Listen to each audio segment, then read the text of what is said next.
रयत शिक्षण संस्थेचे SSGM महाविद्यालय कोपरगाव, इयत्ता 11वी, विषय राज्यशास्त्र. मी प्राध्यापक हाडोळे SP आपलं या व्हर्च्युअल सत्रामध्ये स्वागत करत आहे. विद्यार्थी मित्रांनो, आपण मागील काही तासिकेमध्ये राज्यशास्त्राच्या पुस्तकाची आणि अभ्यासक्रमाची ओळख करून घेतलेली आहे. त्याचबरोबर राज्यशास्त्र या विषयाचा जो मूल्यमापन आराखडा आहे त्या संदर्भातही सविस्तर माहिती आपण घेतलेली आहे. आत्ताच्या या भागामध्ये आपण राज्यशास्त्र या तुमच्या 11वीच्या पुस्तकातील विभाग 2 तुलनात्मक शासन आणि राजकारण या भागाची माहिती घेणार आहोत. या भागामध्ये आपण तुलनात्मक शासन आणि राजकारण यामध्ये भारत, युनायटेड किंगडम आणि अमेरिका या देशांच्या शासन पद्धतीचा तुलनात्मक अभ्यास करणार आहोत. तत्पूर्वी शासन संस्थेचे जे 3 विभाग आहेत या 3 विभागांची माहिती आपण घेणार आहोत. कोणत्याही देशाची शासन व्यवस्था किंवा शासन संस्था म्हटलं की त्या शासन व्यवस्थेचे 3 अंग किंवा विभाग असतात. पहिला विभाग असतो तो म्हणजे कायदे मंडळाचा, दुसरा विभाग आहे तो म्हणजे कार्यकारी मंडळ आणि तिसरा विभाग हा न्याय मंडळाचा असतो. आता या शासन संस्थेमध्ये लोकशाही स्वरूपाच्या शासन व्यवस्थेमध्ये सत्तेचे विकेंद्रीकरण केलेले असते आणि ह्या 3ही विभागांमध्ये सत्तेचे विभाजन झालेले असते. परंतु हुकुमशाही किंवा राजशाही शासन पद्धतीमध्ये या शासन संस्थेच्या 3ही विभागांची सत्ता ही केंद्रित झालेली असते. शासन संस्थेचं कायदे मंडळ, कार्यकारी मंडळ आणि न्यायमंडळ ही सत्ता केंद्रित झाल्यामुळे वन मॅन शो अशा पद्धतीची सत्ता असलेली आपल्याला दिसून येते. परंतु लोकशाही शासन पद्धती म्हटलं की त्या ठिकाणी विकेंद्रीकरणाला अनन्यसाधारण स्वरूपाचं महत्व असतं आणि म्हणून या शासन संस्थेच्या 3ही विभागांची सत्ता ही विभाजन केलेली असते, सत्ता वाटून दिलेली असते. भारत देखील याला अपवाद नाहीये. भारतामध्ये सुद्धा कार्यकारी मंडळ हा शासन संस्थेचा विभाग स्वतंत्र आहे, कार्यकारी मंडळ हा विभाग सुद्धा स्वतंत्र आहे आणि न्यायमंडळ हा विभाग तर भारतीय राज्यघटनेच्या 50व्या कलमामध्ये तरतूद करून इतर 2 विभागांपेक्षा स्वतंत्र करण्याचा प्रयत्न घटनाकारांनी केलेला आहे. आता कायदे मंडळ म्हटलं की ते कायदा तयार करण्याचं काम करत असतं. कार्यकारी मंडळ तयार झालेल्या कायद्यांची अंमलबजावणी करतं आणि न्यायमंडळ कायद्याचा अर्थ लावून न्यायदानाचे काम केले जाते. परंतु ज्या देशामध्ये संघराज्य स्वरूपाची शासन व्यवस्था असते त्या देशामध्ये कायद्याचा अर्थ लावणे, न्यायदान करणे, त्याचबरोबर संघराज्य शासन पद्धती अबाधित ठेवण्याची भूमिका ही न्यायमंडळाला पार पाडावी लागते. आणि म्हणूनच असं म्हटलं जातं की ज्या देशामध्ये संघराज्य शासन पद्धती अस्तित्वात असते, उदाहरणार्थ भारतासारख्या देशामध्ये, या ठिकाणी न्यायमंडळाला विशेष महत्वाचे स्थान आहे. कारण कायद्याचा अर्थ लावणं, न्यायदान करणं, याचबरोबर केंद्र आणि राज्य सरकार यांच्यामध्ये संघर्ष निर्माण झाल्यास तो सोडविण्याची भूमिका ही न्यायमंडळाला पार पाडावी लागते आणि म्हणून न्यायमंडळ हा अत्यंत महत्वाचा विभाग असलेला आपल्याला दिसून येतं. आता यामध्ये आपण प्रत्येक भारत, युनायटेड किंगडम आणि अमेरिका या 3ही देशांचा तुलनात्मक अभ्यास आपण या ठिकाणी करणार आहोत. भारताचं जे कायदे मंडळ आहे या भारताच्या कायदे मंडळाला घटनाकारांनी संसद असे नाव दिलेले आहे.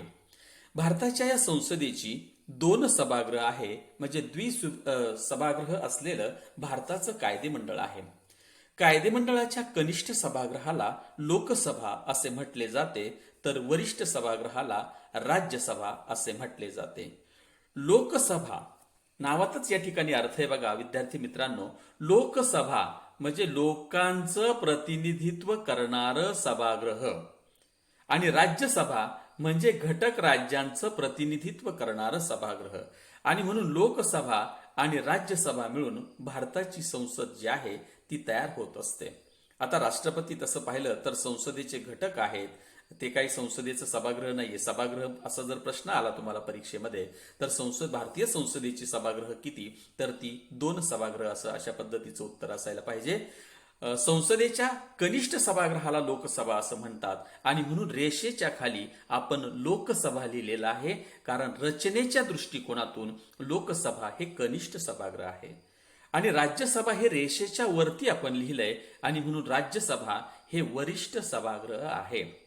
आता लोकसभा या सभागृहामध्ये सामान्य लोकांचे प्रतिनिधी असतात आणि या ठिकाणी प्रत्यक्ष पद्धतीनं हे प्रतिनिधी जे आहे ते त्या ठिकाणी निवडले जातात. राज्यसभा या सभागृहामध्ये राज्यांचे प्रतिनिधी, घटक राज्यांचे प्रतिनिधी असतात आणि ते अप्रत्यक्षपणे जनतेकडून निवडले जातात आणि म्हणून लोकसभा आणि राज्यसभा ही भारताच्या संसदेची म्हणजेच भारताच्या कायदेमंडळाची 2 सभागृह आहेत. त्याचबरोबर युनायटेड किंगडममध्ये सुद्धा युनायटेड किंगडमच्या कायदेमंडळाला देखील संसद असे म्हटले जाते. या युनायटेड किंगडमच्या कनिष्ठ सभागृहाला हाऊस ऑफ कॉमन्स असे म्हटले जाते, तर वरिष्ठ सभागृहाला हाऊस ऑफ लॉर्ड्स असं म्हटलं जातं आणि म्हणूनच आपण या ठिकाणी रेषेच्या खाली हाऊस ऑफ कॉमन्स लिहिलंय. याचा अर्थ ते युनायटेड किंगडमच्या कनिष्ठ सभागृहाला हाऊस ऑफ कॉमन्स म्हणतात.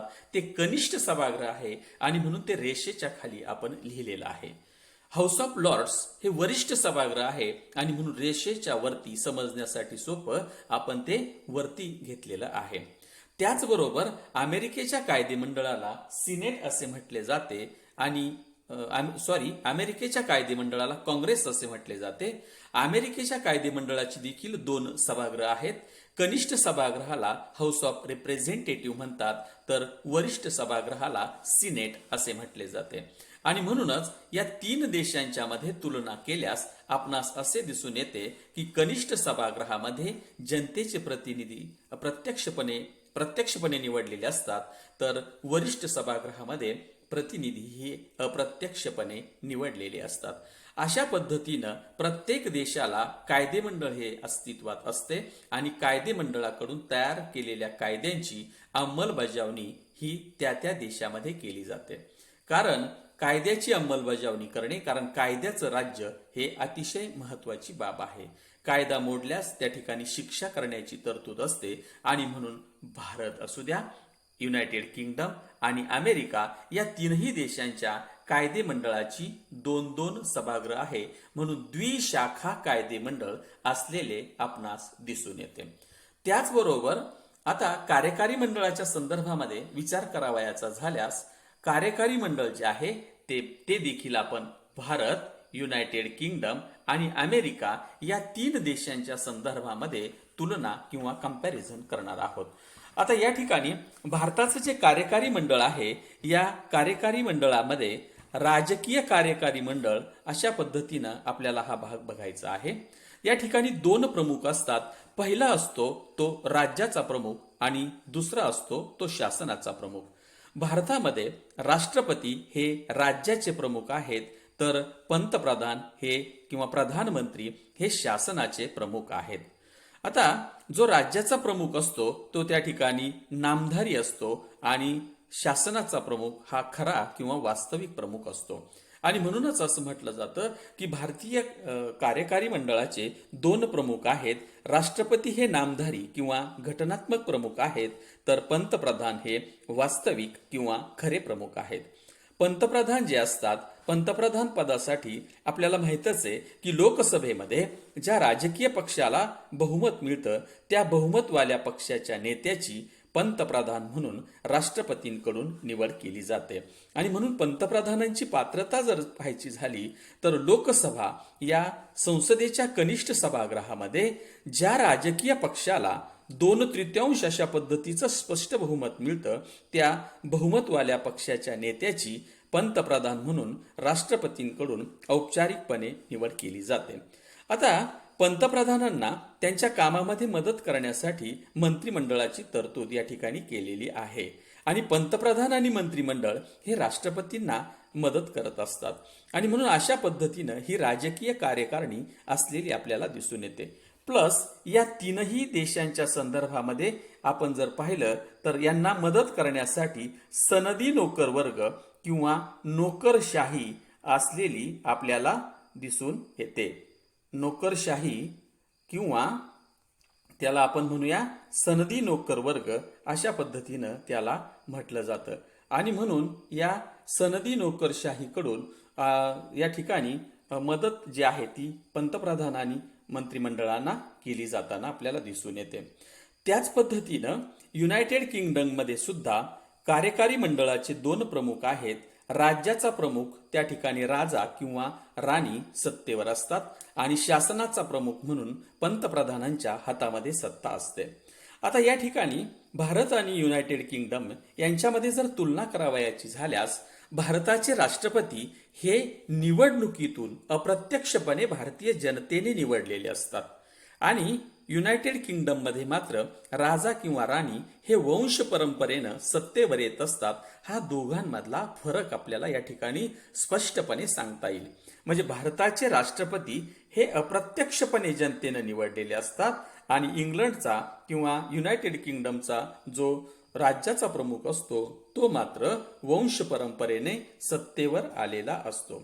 त्याचबरोबर या ठिकाणी पंतप्रधान भारतामध्ये ज्या पद्धतीनं निवडले जातात अगदी त्याच पद्धतीनं या युनायटेड किंगडममध्ये सुद्धा जो शासनाचा प्रमुख म्हणून पंतप्रधान असतो त्याची निवड सुद्धा जनतेकडून केली जाताना दिसते. कारण भारत आणि युनायटेड किंगडम या दोन्ही देशांमध्ये संसदीय स्वरूपाची शासन व्यवस्था आहे आणि म्हणून त्यांची निवड जी असते ती प्रत्यक्ष जनतेकडून केलेली असते. या 2 देशांशी तुलना करत असताना आपण अमेरिकेच्या बाबतीमध्ये जर विचार केला तर अमेरिकेमध्ये राज्याचा प्रमुख आणि शासनाचा प्रमुख अशी दोन्ही जबाबदारी अमेरिकेच्या अध्यक्षांकडे असते आणि म्हणून अमेरिकेचे राष्ट्राध्यक्ष जे आहेत ते राज्याचा प्रमुख म्हणून देखील आणि शासनाचा प्रमुख म्हणून देखील या ठिकाणी भूमिका पार पाडत असतात. अशा पद्धतीनं राजकीय कार्यकारी जी आहे ती देशाची कार्यकारी मंडळाची सत्ता या राजकीय कार्यकारी मंडळाच्या हातात असते. आता या ठिकाणी मी आत्ताच सांगितल्याप्रमाणे या तीनही देशांचा यांचा जर विचार केला तर या राष्ट्रपती पंतप्रधान, राजा पंतप्रधान आणि अध्यक्ष यांना त्यांना मदत करण्यासाठी सनदी सेवक जे असतात किंवा नोकरशाही जी असते ती त्यांना मदत करण्यासाठी या ठिकाणी घटनेमध्ये तशी तरतूद केलेली आहे. आणि सनदी सेवक वर्ग जो असतो तो स्पर्धा परीक्षेच्या माध्यमातून साधारणपणे निवडला जात असतो. अशा पद्धतीनं कार्यकारी मंडळाची सत्ता जी आहे ती असलेली आपल्याला दिसून येते. कायदे मंडळाने तयार केलेल्या कायद्याची अंमलबजावणी करण्याची जबाबदारी जी आहे ती कार्यकारी मंडळावर घटनाकारांनी सोपविण्यात आलेली आहे. त्याचबरोबर आणखी शासन संस्थेचा जो 3रा विभाग आहे त्या संदर्भामध्ये माहिती आपण घेणार आहोत. शासन संस्थेचा न्यायमंडळ हा स्वतंत्र विभाग आहे. आत्ताच आपण बघितल्याप्रमाणे भारताच्या राज्यघटनेमध्ये न्यायमंडळ हा शासन संस्थेचा 3रा विभाग स्वतंत्र ठेवण्याचा प्रयत्न घटनाकारांनी केलेला आहे आणि त्या संदर्भामध्ये भारतीय राज्यघटनेच्या 50व्या कलमामध्ये स्पष्ट अशा पद्धतीची तरतूद करून शासन संस्थेचा हा 3रा विभाग स्वतंत्र ठेवण्यात आलेला आहे. भारताच्या संदर्भामध्ये विचार करावयाचा झाल्यास कायदेमंडळ आणि कार्यकारी मंडळ यांच्यामध्ये सत्ता विभाजन, नियंत्रण आणि संतुलन साधण्याचा प्रयत्न केलेला आहे. कारण आपल्याला माहिती आहे की भारतामध्ये जे कार्यकारी मंडळ असते म्हणजे जे पंतप्रधान आणि मंत्रिमंडळ असतं त्यांना कायदे मंडळाला जबाबदार राहावे लागते. म्हणून संसदीय शासन पद्धतीची व्याख्या करत असताना असं म्हटलं जातं की ज्या शासन पद्धतीमध्ये कार्यकारी मंडळ प्रत्यक्षरित्या कायदे मंडळाला अप्रत्यक्षरित्या आणि अंतिमतः जनतेला जबाबदार असते तिला संसदीय शासन पद्धती असे म्हणतात. मात्र न्यायमंडळ हा जो विभाग आहे तो स्वतंत्र ठेवण्याचा प्रयत्न घटनाकारांनी केल्याचे दिसून येते. भारताचे जे न्यायमंडळ आहे या न्यायमंडळाच्या संदर्भामध्ये रचना पाहायची झाल्यास भारताचे न्यायमंडळ हे एकेरी किंवा त्रिकोणी आकाराचे आहे. न्यायव्यवस्थेच्या शिखरावर सर्वोच्च न्यायालय आहे. त्याला आपण सुप्रीम कोर्ट असं म्हणतो. सर्वोच्च न्यायालय हे न्यायव्यवस्थेच्या शिखरावर आहे, खरोखरच ते सर्वोच्च आहे. त्याखाली न्यायमंडळाच्या रचनेमध्ये उच्च न्यायालय आहे आणि उच्च न्यायालयाच्या संदर्भामध्ये अशा पद्धतीची तरतूद केलेली आहे की साधारणपणे या शब्दाला खूप महत्व आहे. साधारणपणे प्रत्येक राज्याला एक उच्च न्यायालय जे आहे ते भारतामध्ये निर्माण केलेलं आहे. परंतु काही राज्यांसाठी 2 राज्यांसाठी एक उच्च न्यायालय किंवा 2 राज्य अधिक केंद्रशासित प्रदेश यांच्यासाठी एकच उच्च न्यायालयाची तरतूद केलेली आहे आणि म्हणून आपण साधारणपणे अशा पद्धतीचा शब्दप्रयोग वापरलेला आहे. राज्याच्या न्यायव्यवस्थेमध्ये उच्च न्यायालय हे सर्वात वरचे न्यायालय म्हणून समजले जाते, तर देशाच्या न्यायव्यवस्थेमध्ये सर्वोच्च न्यायालय हे अंतिम न्यायालय आहे. त्याचबरोबर उच्च न्यायालयाच्या खाली दुय्यम न्यायालय, सबऑर्डिनेट कोर्ट्स किंवा इतर न्यायालय असलेले आपणास दिसून येतात. अशाच पद्धतीची रचना काहीशी युनायटेड किंगडम मध्ये आहे, कारण युनायटेड किंगडम मध्ये मात्र देशाच्या जे न्यायमंडळ आहे त्या न्यायव्यवस्थेच्या शिखरावर सर्वोच्च न्यायालय आहे आणि त्याखाली फक्त उच्च न्यायालय स्थापन करण्यात आलेली आहे. त्याचबरोबर अमेरिकेमध्ये सुद्धा न्यायमंडळाची रचना पाहत असताना सर्वोच्च न्यायालय हे न्यायव्यवस्थेच्या शिखरावर आहे, त्याखाली राज्यांची सर्वोच्च न्यायालय आहेत आणि त्याखाली मात्र इतर उच्च न्यायालय आहेत. अशा पद्धतीनं न्यायमंडळाची रचना ही करण्यात आलेली आहे आणि म्हणूनच असं म्हटलं जातं की न्यायव्यवस्थेचा हा जो विभाग आहे तो अत्यंत महत्वाचा विभाग म्हणून समजला जातो. अशा पद्धतीनं भारत, युनायटेड किंगडम आणि अमेरिका या देशांच्या न्यायमंडळाची रचना असलेली आपणास दिसून येते. आणि म्हणूनच तुम्हाला परीक्षेमध्ये जर प्रश्न विचारला की शासन संस्थेचे विभाग किंवा अंग सांगा, तर या ठिकाणी शासन संस्थेचे 3 विभाग पडतात. अशा पद्धतीचं उत्तर अपेक्षित आहे. त्या 3 विभागांमध्ये पहिला विभाग आहे तो म्हणजे कायदे मंडळाचा, त्याचं काम आहे कायदे तयार करणं. दुसरा विभाग आहे कार्यकारी मंडळाचा, कार्यकारी मंडळ कायद्यांची अंमलबजावणी करते. आणि तिसरा विभाग आहे तो म्हणजे न्यायमंडळाचा आणि न्यायमंडळाचं काम आहे कायद्यांचा अर्थ लावणं आणि न्यायदान करणं. अशा पद्धतीची जबाबदारी ही न्यायालयावर टाकण्यात आलेली आहे.